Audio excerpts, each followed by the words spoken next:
तानिया बेटा, अभी तक तू तैयार नहीं हुई क्या? जल्दी कर, हमें शादी में भी जाना है। पता चला शादी हो गई तब जाकर पहुंचे हैं हम। हाँ माँ, हो रही हूँ ना तैयार। माँ, क्या मैं भी तानिया के साथ रंग बिरंगे कपड़े पहन सकती हूँ? मुझे भी आप दोनों के साथ शादी में जाना है। नहीं, अगर तुझ जैसी मनहूस को मैं शादी में लेकर जाऊंगी तो तेरे अशुभ कदमों से वो शादी टूट जाएगी और तू रंग बिरंगे कपड़े पहनने के लायक ही नहीं है। दूसरों की जिंदगी में अपनी मनहूसियत से तू काला अंधेरा फैला देती है। इसलिए तू हमेशा यूं ही काले कपड़े में ही रहा कर। तेरा कोई हक नहीं है रंगीन कपड़ों पर। माँ, इस तरह से यामिनी चिल्लाकर वहां से चली जाती है, जिसके बाद रोशनी अपने कमरे में जाकर स्वर्गवासी पिता भूषण की तस्वीर देखकर खूब रोती है। आपने बचपन में मुझे सड़क से उठाया था क्योंकि मेरे असली माता पिता ने मुझे कचरे में फेंक दिया था, क्योंकि मैं एक लड़की थी। इसीलिए यहाँ आई तो आपने मुझे अपनी बेटी माना, पर माँ ने मुझे हमेशा धुतकारा। आपका बिजनेस में लॉस होना, आपकी तबीयत खराब होना, हर बुरी चीज के लिए उन्होंने मुझे ही दोषी ठहराया है। कहती रही कि मेरे आने के कारण आप लोगों के जीवन में बुराई आ गई है। फिर आप हम सबको छोड़कर इस दुनिया से चले गए, जिसके बाद माँ ने मेरे सारे रंगीन कपड़े ही जला दिए और कहा कि मैं बस काले कपड़े ही पहनूंगी। आखिर मेरी क्या गलती है पापा? मेरे आप लोगों के जिंदगी में आने से बुराई कैसे आ सकती है? भला मैं मनहूस कैसे हो सकती हूँ? काश आप यहाँ पर होते पापा।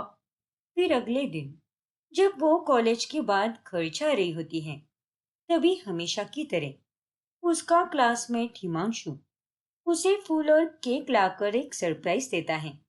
अरे हिमांशु, तुम यहाँ पर? तुम तो आज अब्सेंट थे ना, तो फिर यहाँ कैसे आ गए? हाँ रोशनी, आज मैंने छुट्टी ली थी। घर पर पूछा थी ना, लेकिन मेरा यहाँ अपनी खास दोस्त के पास आना बहुत जरूरी था, इसीलिए मैं चला आया। ये लो, ये तुम्हारे लिए है। लेकिन ये सब क्यों? सॉरी रोशनी, लेकिन कल जब मैंने तुम्हें कॉल किया था तभी तुमने गलती से मेरा कॉल रिसीव कर लिया था और वो कॉल चालू ही रहा और तुम बहुत रो रही थी। तुम्हें पता भी नहीं कि मैं वो सब सुन रहा था कि कैसे तुम्हारी माँ ने तुम्हें तकलीफ दी है और वो तुम्हें काले कपड़े पहनने के लिए मजबूर करती है। और इसीलिए तुम्हारा मूड ठीक करने के लिए आज मैंने ये फूल और केक लाया है। Thank you so much Himanshu, तुम कितने अच्छे हो। भगवान जी तुम्हारे जैसा केयरिंग और समझदार दोस्त हर किसी को दे। देखो रोशनी, तुम्हारे साथ ये जो कुछ भी हो रहा है मैं उसे चाहकर भी ठीक नहीं कर सकता, लेकिन तुम्हारी इन छोटी छोटी खुशियों का ख्याल मैं जरूर रख सकता हूँ। हिमांशु मन ही मन रोशनी को बहुत पसंद करता है, इसीलिए वो अक्सर उसे खुश किया करता है। पढ़ाई खत्म हो जाती है और कुछ महीनों के बाद रोशनी को एक बहुत ही बड़ी कंपनी में जॉब मिलती है। और तभी, ये नहीं हो सकता, तुझे शहर की इतनी बड़ी कंपनी में जॉब कैसे मिली? देखा माँ, मैंने कहा था ना आपको कि इसे पढ़ाई करने के लिए मत भेजो। बचपन से लेकर आज तक इसने मेरी हर एक चीज में मुझे पीछे छोड़ा है, स्कूल में भी और कॉलेज में भी, और तो और अब जॉब में भी। लेकिन इसमें बुराई क्या है तानिया? मैं काम करके आगे बढ़ूंगी। पापा हमेशा यही चाहते थे कि वो हमेशा मुझे आगे बढ़ते हुए देखें, और आज ऐसे देखकर वो बहुत खुश भी होंगे। उन्हें मुझ पर कर्ज महसूस हो रहा होगा। बस बहुत हुआ, तू जॉब पर नहीं जाएगी। तुझे मैंने पढ़ने दिया, बाहर जाने दिया, लेकिन तूने इस आजादी का बहुत बड़ा फायदा उठाया है। मेरी हिम्मत मारी गई थी। भूषण के जाने के बाद तुझे घर की नौकरानी बना देना चाहिए था मुझे, लेकिन मैंने तुझे पढ़ाया और लिखाया। लेकिन अब और नहीं, अब से तू घर पर ही रहेगी। ला, फोन दे इधर।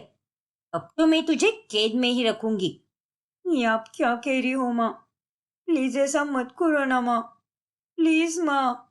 यामिनी रोशनी की एक नहीं सुनती और वो उसका फोन छीन कर उसे घर में ही कैद कर देती हैं। 2-3 दिनों तक रोशनी से कोई कांटेक्ट न होने के कारण अब हिमांशु को उसकी चिंता होने लगती है।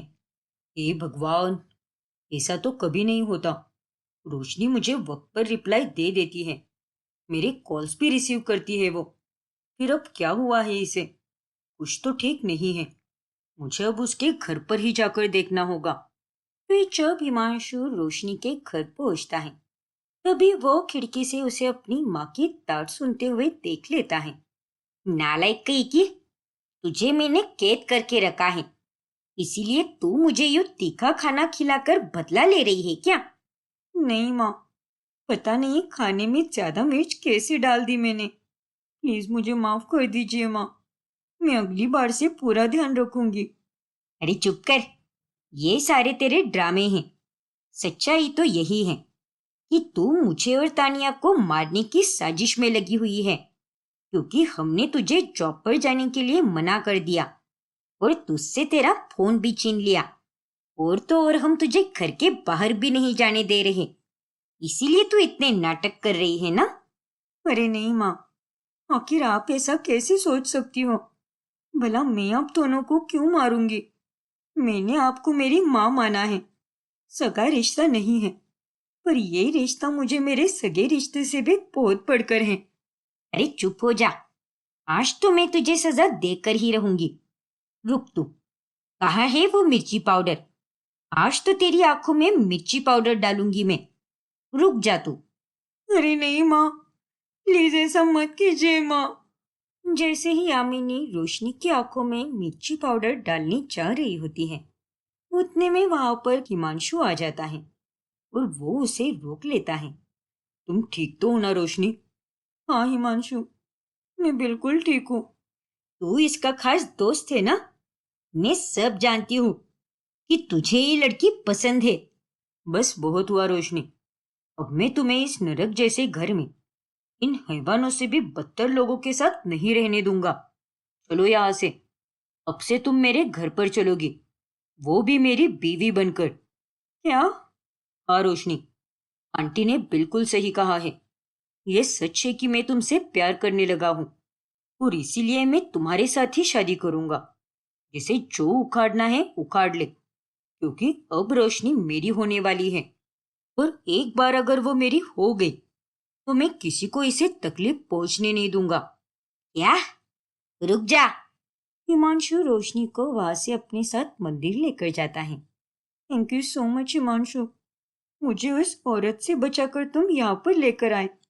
और सच कहो तो तुमसे दूर रहकर मुझे भी अपनी फीलिंग का एहसास हुआ है कि मुझे भी तुमसे बहुत प्यार है। तुम्हारा चेहरा देखने के लिए मैं तरस गई थी, लेकिन तुम्हें कांटेक्ट करने का कोई जरिया ही नहीं था। I love you Himanshu. Love you too Roshni. और अब हमें कोई भी अलग नहीं कर सकता और मैं तुमसे वादा करता हूँ कि मैं हमेशा तुम्हारी हिफाजत करूंगा। फिर शादी करके वो उसे अपने घर लेकर जाता है, जहाँ पर सास मंदिरा, ससुर ब्रिज मोहन और बड़ी ननंद लावण्या होती है। शादी कर करके तुमने इस लड़की से की है? ये वही है ना जिसे सनशाइन कॉलोनी के लोग मनहूस कहते हैं, और इसीलिए ये लड़की काले कपड़े पहनती है। इसके कदम अच्छे नहीं है हिमांशु, और तुमने इससे शादी करके अपनी जिंदगी की सबसे बड़ी गलती की है। अभी के अभी इसे वापस छोड़कर आओ। ये तू कैसी बातें कर रही है लावण्या? कोई भी इंसान मनहूस नहीं होता। हिमांशु ने मुझे रोशनी के बारे में सब बताया है और ये लड़की तो देखने में ही कितनी अच्छी लग रही है, इसीलिए मुझे पूरा विश्वास है कि इसके कदम हमारे घर के लिए शुभ ही साबित होंगे। अब जब तू इसे बहू बनाकर लाया ही है, तो हम सब इसमें क्या कर सकते हैं? जिसमें तेरी खुशी है उसी में हमारी खुशी है। यहीं पर ठहरो, आरती की थाल और गृह प्रवेश का कलश लेकर आती हूँ मैं। इस तरह से रोशनी का हिमांशु के घर और जिंदगी में प्रवेश होता है और वो उसके पूरे वार्डरोब को रंगीन कपड़ों से भर देता है, जिसे देखकर वो बहुत भावुक हो जाती है। हिमांशु, ये सब मेरे लिए हैं? हाँ रोशनी, तुमने आज तक बस काले कपड़े ही पहने हैं, पर अब वक्त आ गया है तुम्हारा अपने जीवन में रंगीन कपड़ों को भरने का, प्यार और खुशियों के रंगों का। मुझे तो ये सब बिल्कुल किसी सपने के बराबर ही लग रहा है। Thank you so much Himanshu. पर लावण्या को रोशनी बिल्कुल भी पसंद नहीं होती है और अब वो उसे सबकी नजरों में मनहूस साबित करने के लिए अलग अलग चालें चलने लगती हैं। पापा की दवाइयों को मैंने बदल दिया है और अब इन गलत दवाइयों को खाकर पापा की तबीयत और भी ज्यादा खराब हो जाएगी। और जैसा कि लावण्या ने सोचा होता है, ब्रिजमोहन की तबीयत गंभीर रूप से खराब हो जाती है, जिसके बाद उसे आईसीयू में रखा जाता है। हे भगवान जी, मेरे पति की रक्षा करना। पता नहीं हमारे जीवन में ये कैसा संकट आ गया। अब ये सब बोलने से क्या फायदा माँ। मैंने तो आपको पहले ही कहा था कि इस मनहूस लड़की को घर में मत लाओ। इसी के आने से पनौती भी आ गई। बस करो दीदी, ये सब कुछ भी नहीं है। डॉक्टर ने कहा है कि दवाइयों में बदलाव आने के कारण पापा की तबीयत इतनी खराब हुई है। सो प्लीज मेरी रोशनी को इस सब के लिए कसूर देना बंद कीजिए। 2 दिनों के बाद ब्रिजमोहन ठीक होकर घर लौटता है, लेकिन कुछ ही दिनों के बाद में अचानक से बिजनेस में भी उन्हें थोड़ा लॉस हो जाता है, जिस कारण ब्रिजमोहन और हिमांशु काफी चिंतित हो जाते हैं। मुझे माफ कर देना पापा। मैं जब से बिजनेस में आपका साथ देने लगा हूँ, तभी से आपको नुकसान पे नुकसान हुए जा रहा है और आज तो आपको बहुत ही बड़ा नुकसान हो गया है। अरे नहीं बेटा, ये सब तेरे कारण थोड़ी ना हुआ है। ये एक बिजनेस है, तो इसमें उतार चढ़ाव तो होते ही रहते हैं।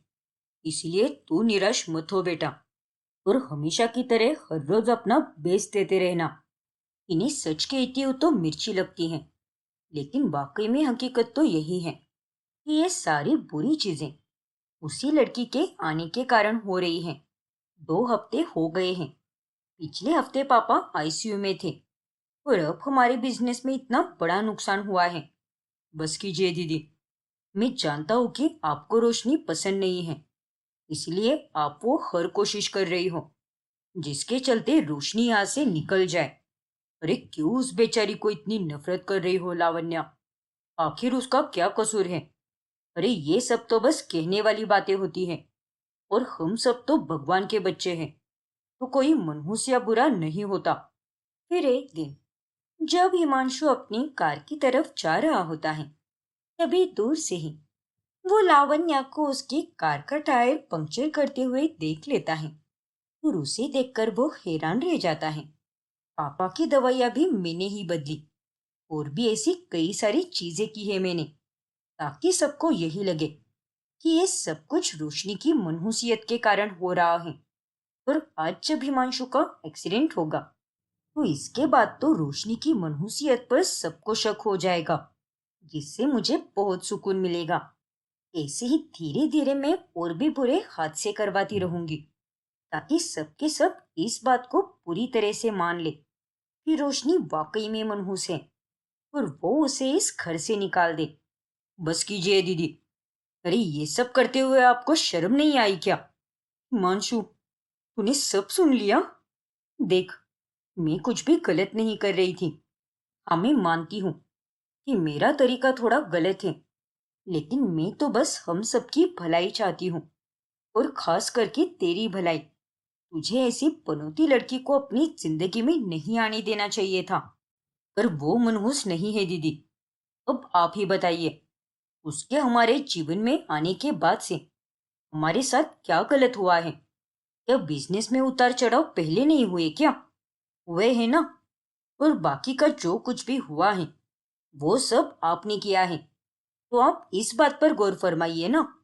हाँ, ये बात तो सच है कि उसके आने के बाद मैंने ही चालें चली, और उसके होने से सच में कुछ भी बुरा नहीं हुआ है। वो दिल की बहुत अच्छी है दीदी। उल्टा उसके हमारे और खास तौर पे मेरी जिंदगी में बीवी बनकर आने के कारण बहुत अच्छा हुआ है। इसलिए प्लीज आप अपनी आंखों पर से ये नफरत का चश्मा हटा दीजिए। फिर देखिए, आपको सब सही लगेगा। जिंदगी बहुत छोटी है दीदी, कब क्या हो जाए कोई नहीं जानता। इसीलिए यूं नफरत और जलन में वक्त बर्बाद करने की जगह पर अपना दिल साफ रखकर 2 पल प्यार से बिता लो। I am really sorry Himanshu. मैं नफरत में इतनी पागल हो गई थी कि ना जाने में क्या क्या कर बैठी। मैं तो ये भी भूल गई कि ये सब करने के कारण मैंने मेरे ही अपनों को कितना नुकसान पहुंचाया है। उस दिन पापा को और आज तुझे भी। पर अब मुझे अपनी गलती का एहसास हो चुका है। Thank you so much Himanshu, मेरी सोच को बदलने के लिए। और अब मैं तुझसे और अपने आप से वादा करती हूँ कि मैं अपने आप में अच्छा बदलाव लाऊंगी और किसी के बारे में ना तो कुछ बुरा कहूंगी और ना ही कभी बुरा सोचूंगी। इस तरह से अंत में गलतियों का एहसास होने के बाद लावण्या रोशनी से माफी मांगकर उसे अपना लेती है, जिसके बाद पूरा परिवार खुशी से साथ रहने लगता है। रागिनी अपनी सास सुशीला, ससुर प्रमोद और पति अविनाश के साथ रहती है। वो ऑफिस जाने के साथ साथ घर गृहस्थी भी अच्छे से संभालती है।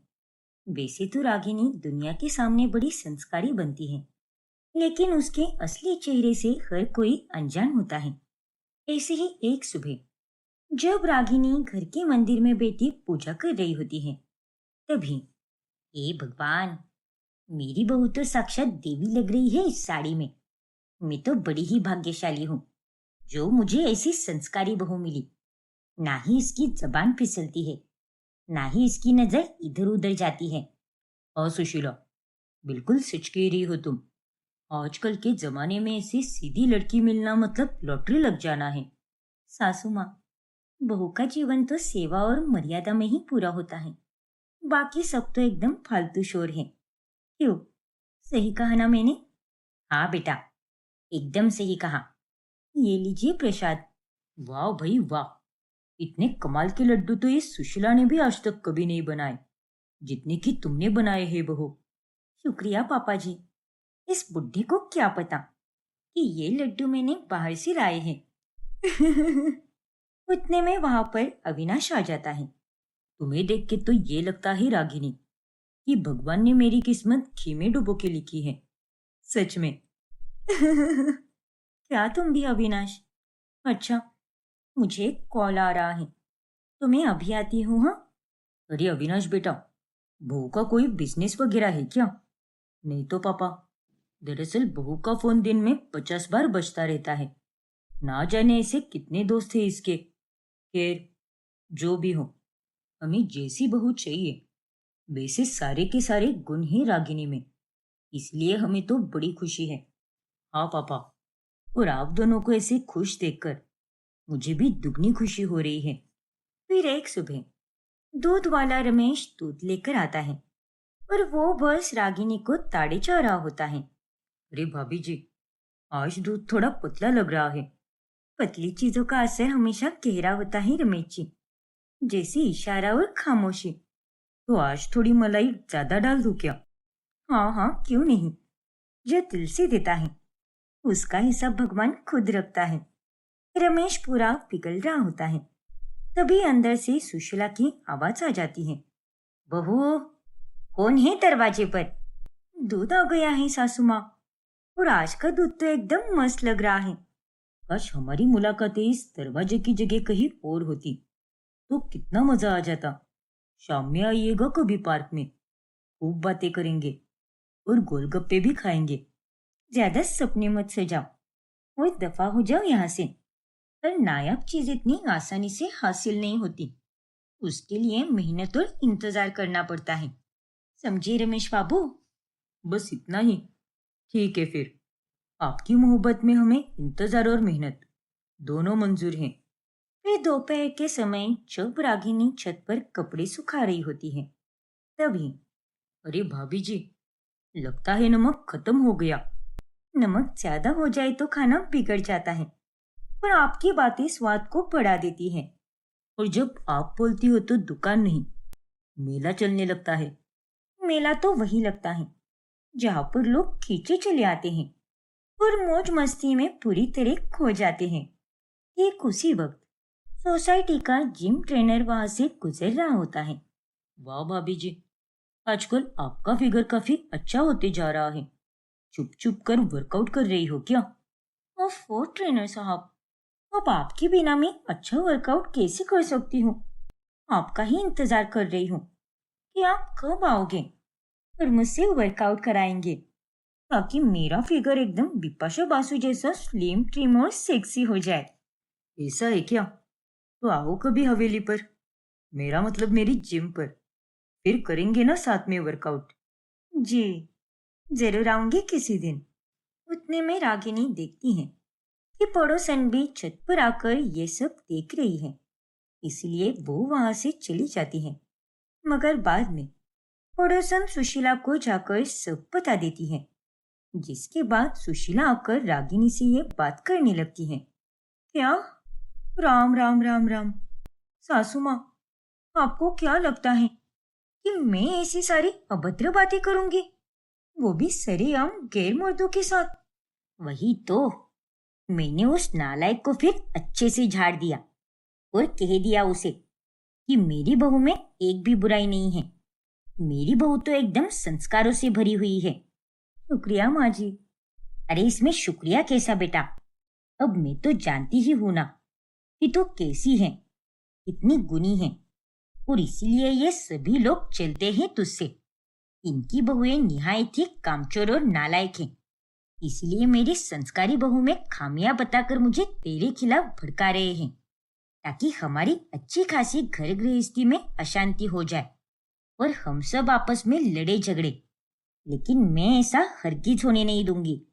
ये जानकर मुझे बहुत अच्छा लगा कि आपको लोगों से ज्यादा अपनी बहू पर भरोसा है।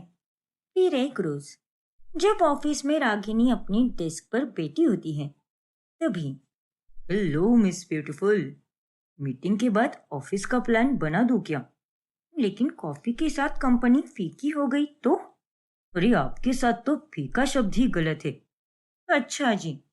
हाँ जी, क्या बात है, आजकल आप बड़ी खुश नजर आ रही हो और साथ ही मुझसे दूरियां भी बनाने लगी हो। आखिर हुआ क्या है? ऐसा तो कुछ भी नहीं है। तुम ही मैनेजर बनने के बाद मुझे भूल गए हो। अब आज मैं अच्छी दिख रही हूँ ना, इसलिए चले आए मेरे पास। वरना तुम्हारा मुझ पर रोज कहाँ ध्यान जाता है। लगता है ऑफिस में कोई मुझसे भी ज्यादा हॉट लड़की आ गई है। ये नहीं नहीं, ऐसा तो कुछ भी नहीं है। अब मैनेजर बनने के साथ साथ काम का प्रेशर भी बढ़ चुका है ना मेरा, इसीलिए। अच्छा, ऐसा है क्या?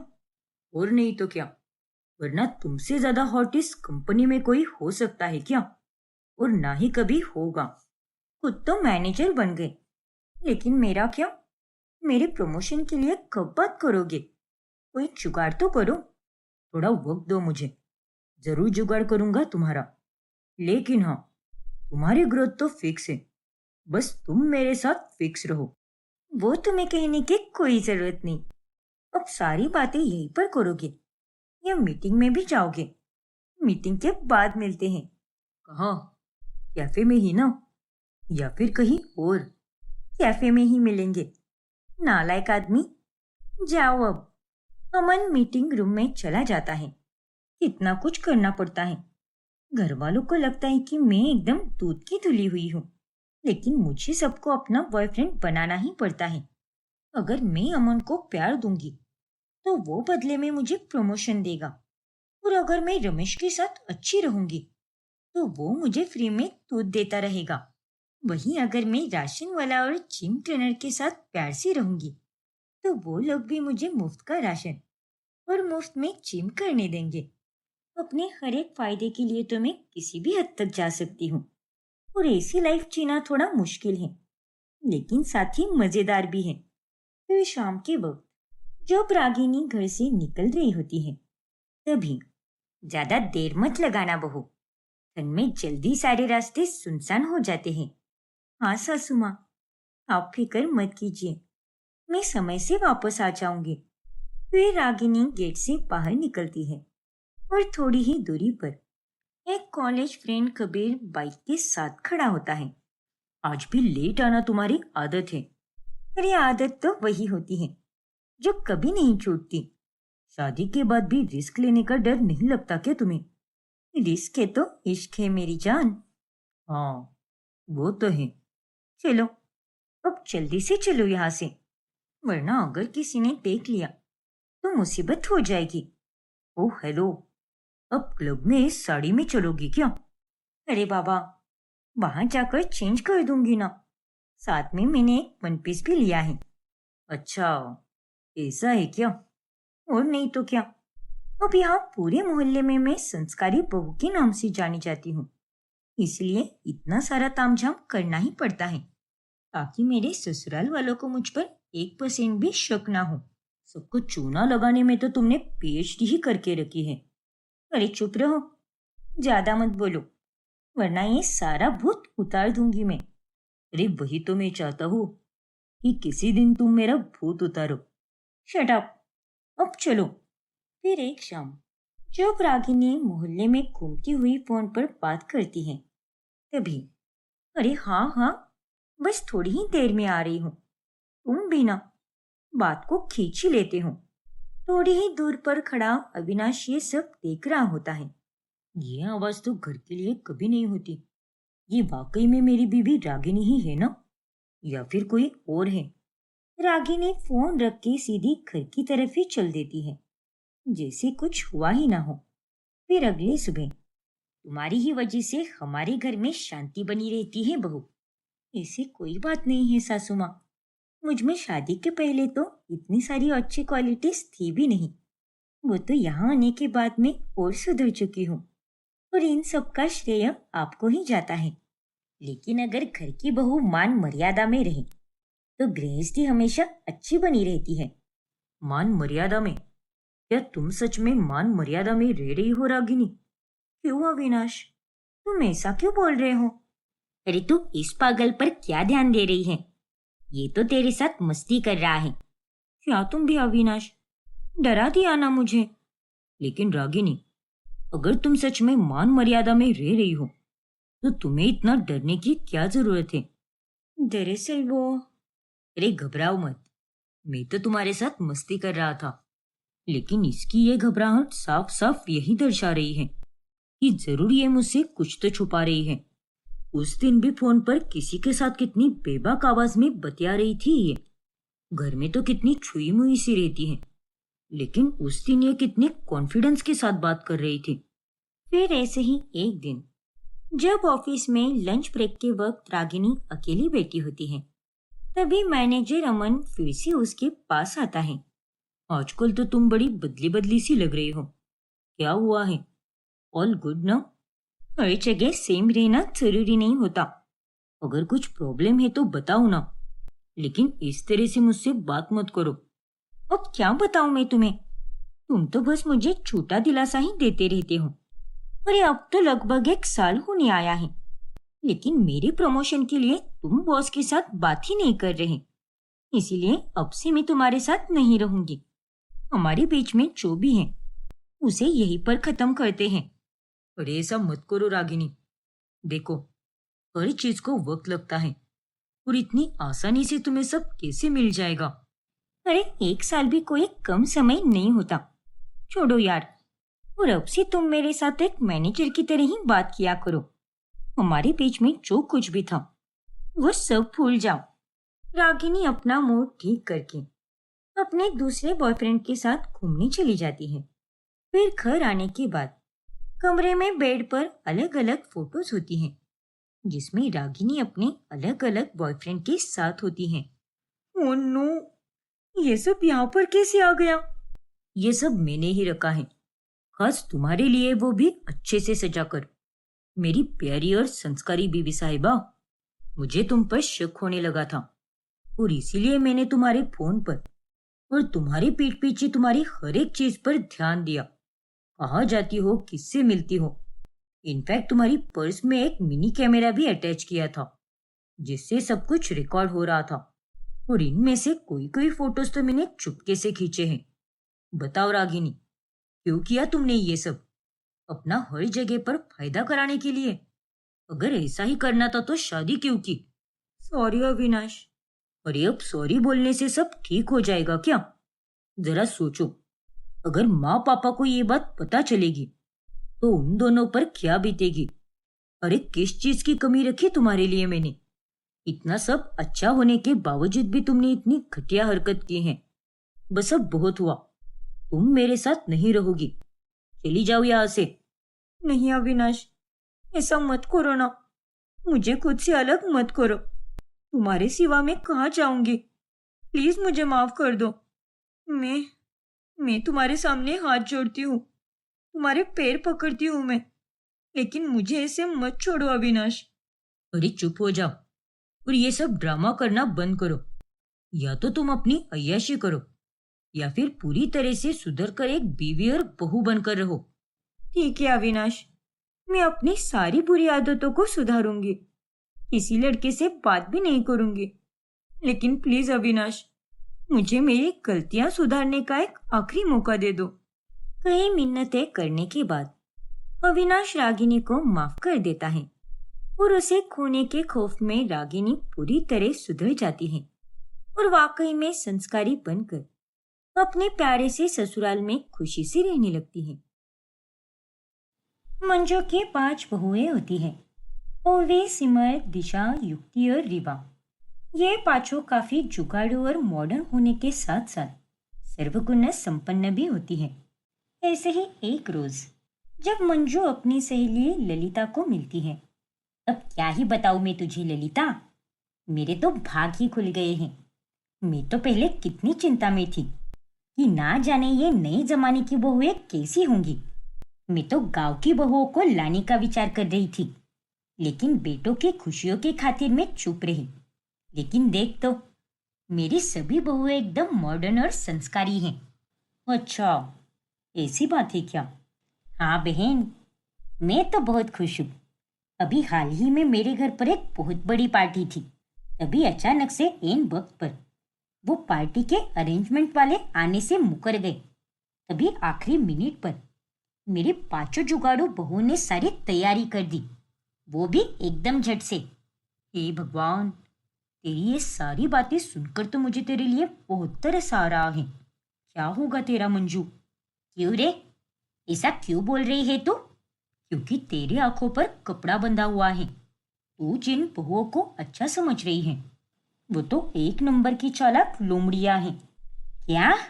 हाँ मंजू, अरे मुझे तजुर्बा है उसका। ये सारी बहुएं शुरुआती के दिनों में अच्छा बनने का नाटक करती हैं, लेकिन उसके बाद अपना असली रूप दिखाना लग जाती हैं। अगर तू चाहे तो आजमा कर देख ले, तभी पता चलेगा तुझे। ये तू क्या बोल रही है ललिता? देख बहन, जो सच्चाई है वही बोल रही हूं मैं।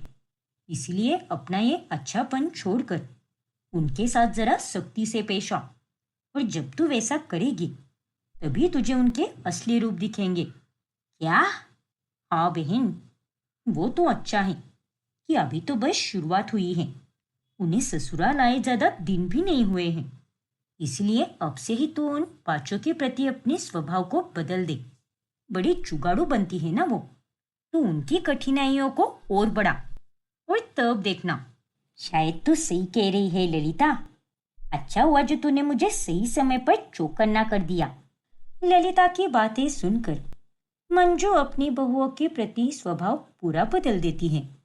ठंड का आगाज हो चुका था और सभी अब ठंड की तैयारी में लगे हुए थे। तुझे पता है, मैं तो बहुत एक्साइटेड हूँ। लेकिन किसके लिए? अरे ठंड के लिए। सुना है यहाँ नॉर्थ में बहुत ज्यादा ठंड पड़ती है और इसीलिए मैं तो आज हीटर वगैरह सब निकाल कर रखने वाली हूँ। अरे वाह, वैसे ठंड तो मेरा भी पसंदीदा मौसम है। इसकी तो बात ही कुछ और है। अच्छा, तो ये सभी लोग हीटर का इस्तेमाल करना चाहते हैं, लेकिन मेरे होते हुए ऐसा नहीं हो पाएगा, क्योंकि तुम सबकी मुश्किलें बनाने के लिए मैं यहाँ पर बैठी हूँ। फिर उसी दिन मंजू चुपके से घर के सारे हीटर्स बाहर निकाल देती है और ठंड लगने पर सबकी कुल्फी जमने लगती है। अरे माँ जी, घर में एक भी हीटर नहीं है क्या? हमने तो हर जगह ढूंढ लिया, लेकिन हमें मिला ही नहीं। हाँ बहू, वो पुरानी काम वाली ने गलती से सारे हीटर फेंक दिए थे, इसलिए अब घर में एक भी हीटर नहीं है। हे भगवान, ऐसे कैसे काम वाली ने सारे हीटर को फेंक दिए? खराब हो गए थे क्या? हाँ बहू, एक प्रकार से वो खराब ही हो गए थे। ठीक है माँ जी, अब आज की रात तो हम लोग जैसे तैसे निकाल लेंगे, लेकिन कल ही जाकर हम पांचों नए हीटर लेकर आएंगे। नहीं नहीं, इस घर में कोई नया हीटर नहीं आएगा। क्या? लेकिन क्यों माँ जी? हीटर के बिना हम ठंड में गुजारा कैसे कर पाएंगे? क्यों नहीं कर पाएंगे? गरीब से गरीब भी कर लेता है ना अपना गुजारा। और फिर तो हम अच्छे खासे मकान में रहते हैं, थोड़ी ना किसी नुक्कड़ चौराहे पर रहते हैं। चलो, अब बातों में ही वक्त मत गवाओ और जाकर अपने काम निपटा लो। सास का ये स्वभाव देखकर बहुएं बहुत हैरान हो जाती हैं। देखा ना तुमने, माँ जी का स्वभाव कैसे बदल गया अचानक से। पिछले 2 दिनों से वो हमारे साथ ठीक से बात भी नहीं कर रही। हाँ यार, देखा मैंने, पता नहीं क्या हुआ है उन्हें। उनके चेहरे पर बस 12 ही बजे हुए रहते हैं। खैर, अब जो भी हो, अगर घर में नया हीटर नहीं ला सकते तो क्या हुआ, हम अपने हाथ से नया हीटर बना तो सकते हैं ना। मैंने कॉलेज में लकड़ी का हीटर बनाया था और उसके लिए तो मैंने फर्स्ट प्राइज भी जीता था। अरे वाह, ये तो बहुत अच्छी बात है। और ये एक्सपेरिमेंट करना तो बड़ा मज़ेदार होगा। हाँ, वो तो है। हम लकड़ी का हीटर जरूर बनाएंगे, क्योंकि इस खून जमाने वाली ठंड में ऐसे ही रहे तो सच में हमारे कुल्फी बनने में ज्यादा वक्त नहीं लगेगा। बहुएं अपने जुगाड़ू दिमाग से जुगाड़ करके सड़क से सूखी पक्की लकड़ियां बीनकर वो उनसे 4 बढ़िया हीटर बनाती हैं। और ये देखकर मंजू के चेहरे की हवाइयां उड़ जाती हैं। अरे ये क्या, इन पांचों ने तो कमाल ही कर दिया। इस हीटर से तो वाकई में पूरा घर गर्म हो गया है। तो बताइए माँ जी, कैसा लगा आपको हीटर? हाँ हाँ, ठीक ही है। कोई बहुत बड़ा आविष्कार नहीं किया है तुम लोगों ने, इसलिए ज्यादा उछलने की कोई जरूरत नहीं है।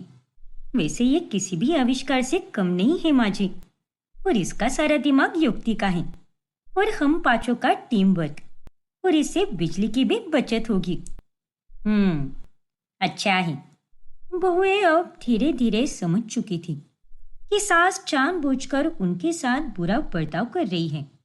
अब मंजू घर का बजट भी कम कर देती हैं, जो उन पांचों के लिए एक नई मुसीबत बन जाती है। ये आप क्या कर रही हो माँ जी? ठंड के मौसम में आप बजट कम क्यों कर रही हो, जबकि अभी तो ना जाने कितने सारे खर्चे बाकी हैं। वो सब मैं नहीं जानती। इस घर की मालकिन मैं हूँ, इसलिए सारे फैसले मैं ही लूंगी और मेरा ये अंतिम फैसला है।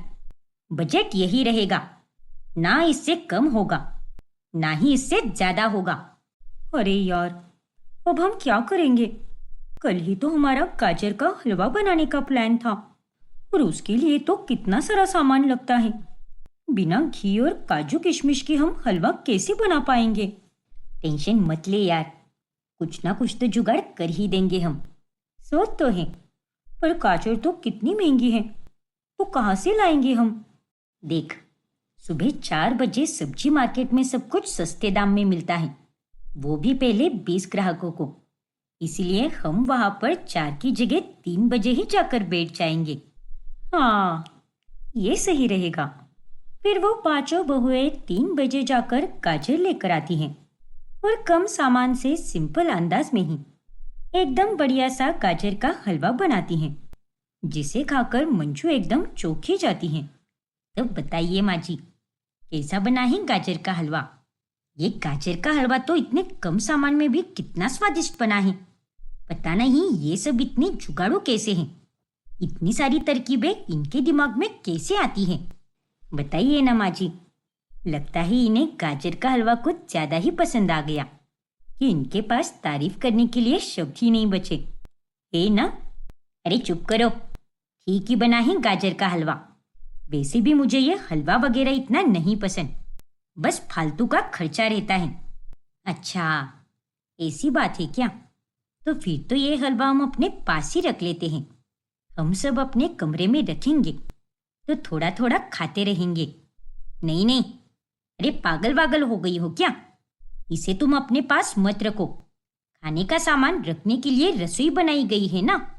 और बेडरूम में क्या तुम्हारे पिताश्री ने खाना रखा था क्या? चुपचाप सारा का सारा हलवा रसोई में ही रखो। और खबरदार, किसी अड़ोसी पड़ोसी में बांट दिया तो अब जब घर पर बना ही है तो मैं थोड़ा बहुत तो खा ही लूंगी। मंजू अपनी हर चाल के बारे में ललिता को फोन पर बताती रहती है। बहुत खूब मंजू, ऐसे ही उन पांचों का जीना दुश्वार कर। अगर वो सब फिर भी वैसी ही रही जैसे कि पहली थी तो फिर तो असल में अच्छी है, लेकिन अगर उनका व्यवहार बदल गया तो समझ जाना कि मेरी बात में ही सच्चाई थी। हाँ ललिता, अब तो मैंने पूरे घर का बजट भी कम कर दिया है। देखते हैं कि इस सबसे बड़ी मुसीबत को ये पांचों नालायक बहुएं कैसे पार करती हैं। फिर ऐसे ही एक रोज देखा ना तुमने, माँ जी ने तो बजट एकदम टाइट वाला कर दिया है। अब इसके चलते हम गैस और बिजली की बचत कैसे कर पाएंगे।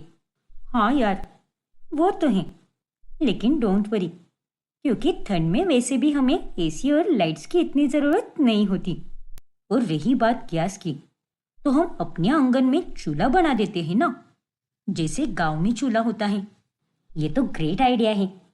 इससे घर के आसपास में गर्माहट भी रहेगी और हमारा खाना भी बन जाएगा। एग्जैक्टली, गीजर इस्तेमाल करने की कोई ज़रूरत भी नहीं पड़ेगी। गांव में जैसे नानी सबके नहाने का पानी गर्म करके देती थी, ठीक उसी तरह हम भी चूल्हे पर सबके लिए पानी गर्म करके देंगे। जुगाड़ू बहुएं अब अपने घर के एरिया में चूल्हा बना देती हैं और गैस का सारा काम उसी चूल्हे पर करने लगती हैं। और ये देखकर मंजू और हैरान हो जाती है।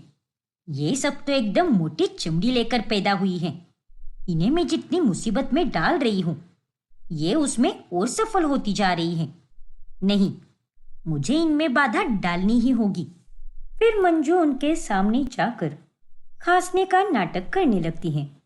हे भगवान, इतनी तकलीफ हो रही है मुझे धुएं से। अरे बंद करो इसे, नालायको। अरे क्या माँ जी, आप भी? अब आपने ही तो कहा था ना कि सारा खर्चा बजट में ही करना है, इसीलिए हम गैस की बचत करके चूल्हे पर खाना पका रहे हैं। और देखिए तो, सरसों का साग और मक्के की रोटी भी बना रहे हैं। ये तो ठंड के स्पेशल पकवान है ना। अरे मैं नहीं जानती कि तुम कैसे पैसे बचाओगी, लेकिन सबसे पहले इस मनहूस चूल्हे को यहाँ से हटाओ, वरना यूं ही खांसते खांसते कहीं मेरी ऊपर की टिकट ना कट जाए। पर माँ जी, आप चिंता मत कीजिए माँ जी, आपको इस धुएं से खांसी हो रही है ना, तो हम आपकी ये प्रॉब्लम भी सॉल्व कर देंगे। चूल्हा तो चलेगा ही, लेकिन आपको उससे खांसी बिल्कुल नहीं होगी। अब बहुएं उसी चूल्हे को घर के बैकयार्ड यानी पीछे के हिस्से में जाकर जलाती हैं, जिससे धुआं पीछे की तरफ से वही चला जाता है और घर के अंदर आ ही नहीं पाता। इसी तरह मंजू उन पांचों पर और मुसीबतें डालती ही रहती हैं, लेकिन वो सब अपनी जुगाड़ू दिमाग से हर मुसीबत का बड़ी ही चालाकी से सामना करती हैं। अच्छा, तो अब ये पांचों ये तिगड़म लगा रही हैं, लाइट फैन ऑफ करके ये सब बिजली का बिल कम लाना चाहती हैं। लेकिन जब मैं अपने कमरे की लाइट रात भर ऑन रखूंगी तो बिल अपने आप ज्यादा ही आएगा और ये सब अपने प्लान में असफल रह जाएगी। फिर एक दिन जब मंजू ललिता से फोन पर बात कर रही होती है, तभी अरे ऐसे ही लाइट ऑन रख, और तो और मैं ये भी कहती हूँ कि तू उन सबको घर के बाहर ही सुला। उनकी कठिनाइयाँ जितनी बढ़ जाएगी उतना ही अच्छा होगा तेरे लिए, और इससे तुझे तेरी आजमाइश का जवाब जल्दी मिल जाएगा। ठीक है ललिता, अब तो मैं ऐसा ही करूंगी। हाँ बहन, और बताना मुझे। चल फिर, अब मैं रखती हूँ हाँ फोन। हेलो ललिता, ललिता, अरे ओ बदबू औरत, जवाब तो दे दे। फोन तो ऑन ही रखा है इसने और इसे लग रहा है कि इसने फोन काट दिया। लेकिन एक मिनट, ये किससे बात कर रही है? देखा ना तुमने, हर बार की तरह इस बार भी मैंने उस बेवकूफ मंजू के कान अच्छे से भर दिए। अब उसकी बहुएं इतनी अच्छी है, लेकिन मैंने उसे भड़का भड़का कर उसके मन में उसकी बहुओं के लिए एकदम गलत नजरिया सेट कर दिया, ताकि उसके घर में शांति भंग हो जाए। क्या? इसका मतलब ये सब इसकी चाल है? ललिता की बच्ची, तुझे तो मैं नहीं छोड़ूंगी। मंजू को अपने किए पर बहुत शर्मिंदगी महसूस होती है, और जब वो हॉल में आती है तभी बिजली का बिल कम आए हुए देखकर वो एकदम चकित रह जाती है। अरे ये क्या, इतना कम बिल आया है? लेकिन मैंने तो हर रोज अपने कमरे की लाइट ऑन ही रखी थी, तो उस हिसाब से तो बिजली का बिल बहुत आना चाहिए था। लेकिन हमने ऐसा नहीं होने दिया माँ जी, क्योंकि हम हर रात में मेन स्विच बंद कर देते थे और सुबह आपके उठने से पहले ऑन भी कर देते थे। क्या? हाँ माँ जी, हम समझ चुके थे कि आप जानबूझकर हम सबको आजमा रही हो, लेकिन हम भी कोई कम नहीं हैं। हमने यहाँ पर भी एक प्रकार से जुगाड़ कर ही दिया और रात में सोने के कारण आपको कुछ भी महसूस ही नहीं हुआ, ना ही गर्मी लगी ना ही ठंड लगी। और माँ जी, हम तो पहले दिन से ही इस घर को एकदम सच्चे मन से अपना मान चुके हैं और आपको अपनी माँ समान मानते हैं। लेकिन फिर भी आपने हमारे साथ ऐसा क्यों किया? मुझे माफ कर दो बहुओं, मैं किसी की बातों में आकर बहक गई थी और इसलिए ये सब करने लगी। लेकिन तुम पाचो अच्छी नहीं, बल्कि बहुत बहुत बहुत अच्छी बहुएं हो, और अब से तुम्हें जो इस्तेमाल करना है इस्तेमाल करो, मेरी उस पर कोई पाबंदी नहीं होगी। फिर इस तरह अंत में सभी अपनी सास को माफ कर देती हैं और उसके बाद मंजू ललिता की बैंड बजाकर वो उसके साथ बातचीत करना बंद कर देती हैं और पूरा परिवार एक साथ खुशी से रहता है।